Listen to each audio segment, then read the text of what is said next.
பாதைகளை திரும்பி பார்க்கிறேன், கண்ணீரோடு கர்த்தாவே நன்றி சொல்கிறேன்.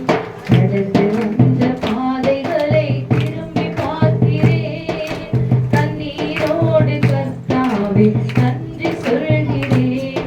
நான் நன்றி சொல்கிறேன், நான் நன்றி சொல்கிறேன். சொல்லுமாலா, அப்பா உமக்கு நன்றி, ராஜா உமக்கு நன்றி, ஏசப்பா உமக்கு நன்றி, ராஜா உமக்கு நன்றி.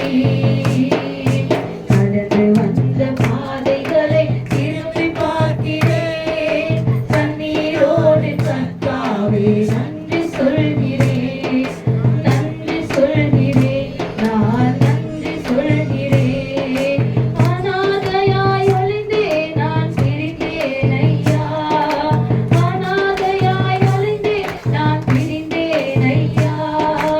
அழாதே என்று சொல்லி அணைத்தீர் ஐயா, அவர் அழைக்கிறவர். அழாதே என்று சொல்லி அணைத்தீர். கண்களை மூடி, அப்பா உமக்கு நன்றி, ராஜா உமக்கு நன்றி, ஏசப்பா உமக்கு நன்றி, ராஜா நன்றி. பாடுகளை சுமந்து செல்ல பலன் தந்தீரே, பாடுகளை சுமந்து செல்ல பலன் தந்தீரே. பரிசுத்தமாய் வாழ்வு வாழ துணை செய்தீரே, பரிசுத்தமாய் வாழ்வு வாழ. சொல்லுமா எல்லாரும் சத்தமாய், அப்பா உமக்கு நன்றி, ராஜா உமக்கு நன்றி, அப்பா ராஜா உமக்கு நன்றி, ஏசப்பா. கரங்களை உயர்த்தி நன்றி சொல்லுங்க. இந்த வருஷம் முழுவதும் கர்த்தர் நம்மை பாதுகாத்தாரே, ராஜா உமக்கு நன்றி. ஒரு நாளும் குறைவில்லாத உணவு தந்தீர், ஒரு நாளும் குறைவில்லாத உணவு தந்தீர். உறைவிடமும் உடையும் தந்து காத்து வந்தீர், உறைவிடமும் உடையும் தந்து காத்து வந்தீர். அப்பா அப்பா உமக்கு நன்றி, ராஜா ராஜா உமக்கு நன்றி, ஏசப்பா ஏசப்பா உமக்கு நன்றி. தடைகளை உடைக்கிறவரே, ராஜா உமக்கு நன்றி. எத்தனையோ புது பாடல் நாவில் தந்தி தரப்போகிறார், எத்தனையோ புது பாடல். ஆமென். லட்சங்களை ரட்சிக்கவும் பயன்படுத்துகிறீர், லட்சங்களை ரட்சிக்கவும் பயன்படுத்துகிறீர். சொல்லுமா, அப்பா உமக்கு நன்றி. இந்த வருடம் முழுவதுமாய் கர்த்தர் நம்மை கிருபையாய் பாதுகாத்தார். ஆமென் ஆமென். ஏசப்பா உமக்கு நன்றி, ராஜா உமக்கு நன்றி. எதிராய் வந்த சூழ்ச்சிகளை முறியடித்தீர், முறியடிக்கப் போகிறார். எதிராய் வந்த ஆமென். எந்த நிலையிலும் உம்மை துதிக்க வைத்தீரே, எந்த நிலையிலும் துதிக்க போறீங்க. ஆமென். உம்மை துதிக்க வைத்தீரே. கரங்களை உயர்த்தி, அப்பா உமக்கு. எல்லா கரங்களை கர்த்தர் பார்க்கட்டும். 2025 வரை கர்த்தர் நம்மை கிருபையாய் பாதுகாத்து கொண்டு வந்தார். ஆமென். உமக்கு நன்றி, நன்றி சொல்லுங்க அப்பாவுக்கு. ராஜா உமக்கு நன்றி, அப்பா உமக்கு நன்றி, ராஜா உமக்கு நன்றி, அப்பா உமக்கு நன்றி, ராஜா உமக்கு நன்றி. ஆமென். இந்த பாடல்ல பாடப்பட்டது எல்லாம் இந்த 2020 கர்த்தர் கிருபையா நம்மை தடையில் உழைத்து கொண்டு வந்தார். ஒரு நாளும் குறைவில்லாத உணவு தந்தார், இருக்க இடம் கொடுத்தார். ஹல்லேலூயா. பாடுகள் வந்தது, ஆனாலும் கர்த்தர் கிருபையினால முறியடித்தவராய் நமக்கு கடந்து போகிறார். கர்த்தர் கூட ஸ்தோத்திரம். இந்த ஒரு வருட காலமாய் கர்த்தர் எங்களையும் ஊழியங்களையும் குடும்பங்களையும் கர்த்தர் ஆசீர்வதிப்பதற்காக நான் கர்த்தரை ஸ்தோத்தரிக்கிறேன். ஒன்றுமில்லாத நிலைமையிலும் எல்லாவற்றையும் செய்கிறவர் கர்த்தர். தேவ சமூகத்துல ஒரு சின்ன ஜபத்தோடு ஆரம்பித்த ஒரு காரியம் கர்த்தர் இன்றைக்கு எவ்வளவோ பெரிய காரியங்கள் செய்து வருகிறார். விதை நம்ம ஒரு விதை போட்டுட்டோம் அப்படின்னா போதும், அதற்கான பலனை கர்த்தர் தருகிறவராக இருக்கிறார். அதனால ஊழியத்துக்காக ஷோம் பண்ணுங்க. நான் சொன்னோன்னு தான் எப்சிவா சிஸ்டர் சொல்லிட்டாங்க. பாஸ்டர் அவங்க பாட வேண்டிய பாட்டை நான் பாட்ட நினைக்கிறேன். அதுதான் ஆவிக்குரிய வாழ்க்கைன்றது. ஆண்டவர் யாரை கொண்டு எப்படி கொண்டு என்ன பண்ணுவார், நடத்துவார். அதே மாதிரி உண்மையாகவே எப்சிவா சிஸ்டர் சொன்னது போல நாங்கள் அவரை தகப்பனா இல்லை, ஆவிக்குரிய தகப்பனாக தான் இதுவரையும் நாங்கள் அவரை பார்க்கிறோம். நல்ல ஒரு போதகர்னு சொல்ல முடியாது, அதை விட மேலாகவும் கர்த்தர் எங்களுக்கு நல்ல தகப்பனை கர்த்தர் கொடுத்திருக்கிறார். எங்களுக்கு மாத்திரம் உங்களுக்கும் கொடுத்திருக்கிறார். சொன்னாங்க இல்லையா, எப்பவுமே ஜெபம் பண்ணிக்கினே இருப்பாரு அப்படின்னு சொல்லி. எப்பவுமே என்ன பண்ணுவாருன்னா, இரவு நேரங்கள்ல எழுந்து போனாங்க. எழுந்துப்போம், எல்லாரும் தூக்கம் இல்லைன்னா எழுந்துப்போம். எப்பவுமே உட்கார்ந்து முழங்கால் படிக்கிட்டு ஸ்தோத்திரம் சொல்லி அவர் பாட்டு ஜெபம் பண்ணிக்கிட்டே இருப்பார். இதுதான் சாட்சி. இப்போ சாட்சி சொல்ல தேன்மொழி சிஸ்டர் பத்தி சாட்சி சொல்லுங்க, என்ன சொல்லுவீங்க? சும்மா ஒரு வரையும் சொல்லுங்களேன் யாராவது. தேன்மொழி சிஸ்டர் பத்தி ஒரு சாட்சி. வெரி குட், எல்லாருக்கும் உதவி செய்வாங்க. அப்புறம் இதே நம்ம சிரிக்கிறாங்க. சாட்சி சொல்லும்போது நல்லா டான்ஸ் ஆடுவாங்களா? சிரிக்கிறாங்க. அந்த மாதிரி ஒருத்தரை பத்தி சாட்சி சொல்லணும் போது கர்த்தர் அந்த இடத்துல மகிமைப்படுகிறவரா இருக்கிறார். அந்த சாட்சி கர்த்தரை மகிமைப்படுத்தக்கூடிய சாட்சியா இருக்கணும். அதனால கர்த்தர் நல்ல ஆவிக்குரிய தகப்பனை கொடுத்திருக்கிறார். நேற்று ஒரு சில காரியங்கள் நாங்கள் கேட்டோம். நான் என்ன சொல்றேன் அப்படின்னா, கடைசி நாட்களில ஆடுகளை போல என்ன வருவாங்களா, போர்வை பொறுத்து கொண்டு ஒரு சிலர் வருவாங்க. சத்தியம் என்ன சொல்லுகிறதோ, நான் சொல்லுறது பாஸ்டர் சொல்லல, சத்திய வேதத்தோடு போதிக்கிறவங்க யாரோ உண்மையா இந்த சபைக்கு போங்க. சத்தியம் இல்லாமல், ஆவியானுடைய பிரசன்னம் இல்லாமல், தேவ கிருபை அதாவது அந்த இடத்துல ஆண்டவருடைய வார்த்தை இல்லாத இடத்துல தயவு செய்து உள்ள கால வைக்கவே வைக்காது. இது அநேக இடங்கள்ல வேற மாதிரி சத்தியம் போய் கொண்டு இருக்கிறது. தயவு கூர்ந்து இந்த பழைய விசுவாசி ஒருத்தங்க பேங்க்ல பார்த்தாங்க. நாங்கள் அப்பா விசுவாசியா இருந்தவங்க, அப்பா கூட விசுவாசியா இருந்தவங்க தான் பழைய சபையில. அவங்க என்னை பார்த்துட்டு, எஸ்தர் தானே நீ அப்படின்னா, அருள்தாஸ் பாஸ்டர் பொண்ணு தானே நீ அப்படின்னா. உங்க அப்பா தானேன்னு சொல்லி கேட்கல, அருள்தாஸ் பாஸ்டர் பொண்ணு தானே நீ. அப்ப ஆண்டவர் அங்க அவரை என்ன கனம் பண்ணி வச்சிருக்கிறாருன்னா, ஒரு ஆசாரியத்துக்காக அவரை கனம் பண்ணி வைத்திருக்கிறார். ஆனா நிறைய நேரங்கள் நம்ம ஊழியரை நம்ம உடைக்கிறோம், நிறைய நேரங்கள் உடைக்கிறோம் நம்ம ஊழியக்காக. கர்த்தரை கனம் பண்றதுன்னா என்ன தெரியுமா? கர்த்தருக்கு ஊழியம் செய்கிறவரை கனம் பண்ணுறது கர்த்தரை கனம் பண்ணுவதற்கு அடையாளம்.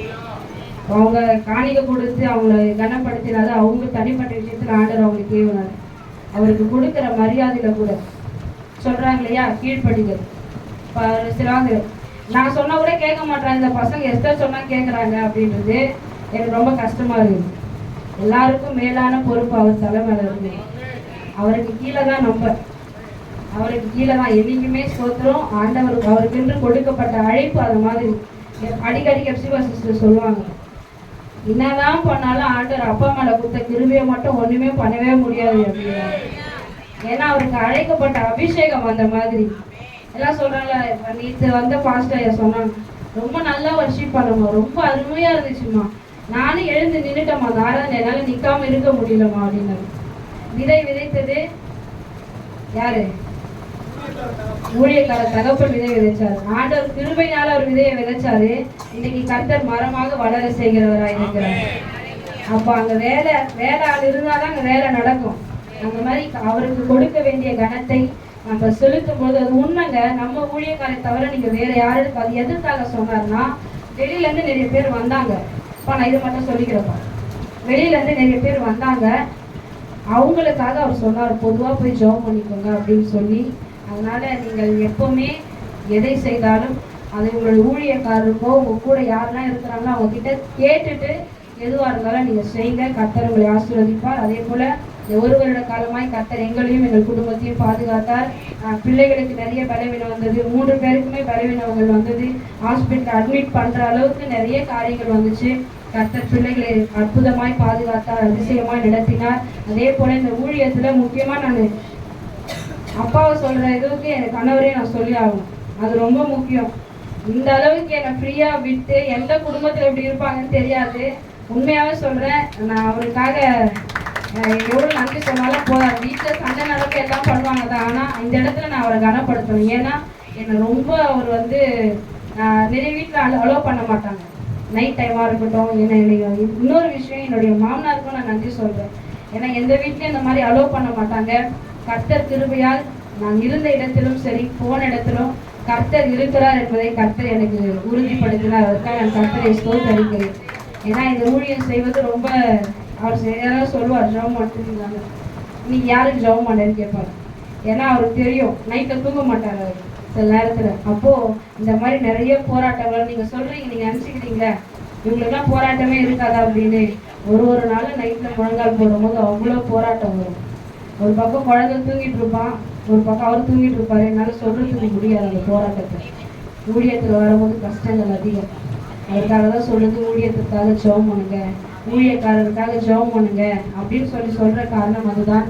கர்த்தர் நல்ல விசுவாச பிள்ளைகளை கொடுத்திருக்கிறார். எதிர்பார்த்ததை விட கர்த்தர் இந்த வருஷத்துல 5 ஆத்துமாக்களை ரட்சிக்கும்படியாய் கர்த்தர் கிருபை கொடுக்கிறார். அதற்காக நான் கர்த்தரை ஸ்தோத்திரிக்கிறேன். அதிகாலை ஜெபத்திற்காக நீங்கள் ஜெபித்துக் கொள்ளுங்கள். இன்னும் வல்லமே அதில் அநேகர் கலந்து கொள்ளணும். தடைகளை கர்த்தர் உடைக்கணும். இன்னும் அடுத்த வருஷத்துல விசேஷமாக ஸ்தோத்திரம் சபை கட்டுமான பணி நடைபெறும். இயேசுவின் நாமத்தினால் கர்த்தர் காரியங்களை வாய்க்க செய்கிறவராக இருக்கிறார். எல்லாரும் இணைங்க. கர்த்தர் நிச்சயமா இதை விட பெரிய 2027 இதிலும் பெரிதானவங்களை காணக்கூடிய கர்த்தர் பெரிய காரியம் செய்வார். இந்த மைக் நம்மளுக்கு வருமானு தெரியாது அடுத்த வருஷம் நான் கையில. ஏன்னா அநேக ஜனங்களை கொண்டு கர்த்தர் திருப்தியாக்க வல்லவராக இருக்கிறார். அதனால அடுத்த மாதத்திலும் நிறைய குறிப்புகள் இருக்கிறது. அது நான் வர்ஷிப் எல்லாம் முடிஞ்சதுக்கு அப்புறம் சில அனௌன்ஸ்மெண்ட் நான் பண்றேன். கர்த்தர் உங்களை ஆசீர்வதிப்பாராக. அதே போல எங்க அம்மாவை நான் நீங்க அப்ரிஷியேட் பண்ணணும்னு நினைக்கிறேன். எழுதுறேன் ஒரே ஒரு காரியத்துக்காக நான் அவங்கள அப்ரிஷியேட் பண்ண நினைக்கிறேன். அவங்க சொல்றாங்க பாஸ்டம் சரியா போல்டா வர மாட்டாங்க. அவங்களாம் ரொம்ப கடினமா உழைச்சிருக்கிறாங்க ஊழியத்துக்காக, பின்புறமாக வேலை செஞ்சவங்க. அவங்க ஒரு முதுகெலும்பா செயல்பட்டிருக்காங்க. ஒவ்வொரு மீட்டிங் நடக்கும் போதும் நீங்க யார் கவனிச்சிருப்பீங்கன்னு தெரியாது, எந்த சபையில நடக்காத சில காரியங்கள் இந்த சபையில நடக்கும். யாராவது பார்த்துருக்கீங்களா? பாஸ்டம்மா சாமா கழுவி பார்த்துருக்கீங்களா? கை தூக்குங்க. தப்பே இல்லை, சொல்லுங்களேன். பார்த்துக்கிறீங்களா? எந்த சபையில பார்த்துக்கிறீங்க? நம்ம சபையில தானே. அவங்களுக்காக ஒரு கரங்களை தட்டு நிர்மலா. ஐயோ, நான் உங்களை திட்டுறது கூட தெரியாம கை தட்டுறீங்களா? அப்ப நீங்க இன்னசென்ட் தான். உண்மையா நீங்க எல்லாம் இன்னசென்ட் தான். உங்களை திட்டுறன்னு தெரியாம நீங்க கை தட்டுறீங்க. பாவம், அப்ப நீங்களாம் பரிதாபக்கூடியதுதான். இது சொல்லும் போது நான் ரொம்ப வேதனைப்படுறேன். தயவு செய்து சொல்றேன் சகோதரிகள், நான் அவங்கள ஜென்ஸை இந்த வேலைகள் செய்யறாங்க நான் அப்படிதான் சொல்ல மாட்டேன். சகோதரிகள் தயவு அவங்க கூட இணைந்து ஹெல்ப் பண்றவங்க நான் ஏதாவது தப்பா தான் சொல்றேன். நானு இது கர்த்தரால் உண்டு பண்ணப்படுகிற காரியம். நீங்க யாரெல்லாம் உண்மையா சொல்றாங்க, அவங்க உண்மையா நல்லா ஜெபிக்கிறாள், அவங்க கண்ணீரோடு ஜெபிச்சாங்கன்னா கர்த்தர் உடனே பதில் கொடுப்பார். ஏன்னா மனதுக்குள்ள அவங்களுக்கான கசப்பு கிடையாது. இது ஊழியம் அப்படின்றதுனால தான் அவங்க இதுவரையும் அவங்க நடந்து போறாங்க. அதனால அவங்களுக்காக நீங்க பாரத்தோடு ஜெபம் பண்ணுங்க. சபையில ஊழியம்னா என்ன தெரியுமாங்க? ஒழுங்கு உங்களுக்கு கொடுக்குற காரியத்தை செஞ்சுட்டு தான் நீங்க வெளியில போகணும். நம்ம பசங்க வரும்போது முறைச்சேன் நான், நீங்க எனக்கு கனம் பண்ணீங்க, நீங்க எனக்கு கிஃப்ட் வாங்கி கொடுத்தீங்க, சந்தோஷம், திருப்தி தான். நான் அதை குறை சொல்ல விரும்பல. அதே நேரத்தை நான் கண்டிப்பேன், ஏத்துக்கணும். நீங்க பாயை போட்டு போங்கன்னா அந்த பாயை போட்டுட்டு தான் நீங்க வெளியே போகணும். உங்களுக்கு கொடுத்த ஊழியத்தை செஞ்சுட்டு தான் போகணும். இனிமே சபை இப்படிதான் நடக்கும். கடினமா நான் திட்டுறேன்னு நினைச்சீங்கன்னா நீங்க பரவாயில்ல, எடுத்துக்கோங்க. எனக்கு அதை பத்தி கவலையே கிடையாது. சத்தியத்தை சத்தியமா சொல்லணும், எங்களுக்கு ஐயோன்னு போட்டுருக்கு. அதனால தவற நினைச்சுக்காதீங்க. அதை நான் பாஸ்ட் அப்பாவை கேட்டுக்கிறேன். அதனால தயவு கூர்ந்து இனிமேல் கொடுக்கப்படுகிற உங்கள் ஊழியங்களை நீங்க செய்யுங்க. க்ளீனிங் ஒர்க்கு யாரெல்லாம் சொன்னா ஆனா யாருமே நிக்கல.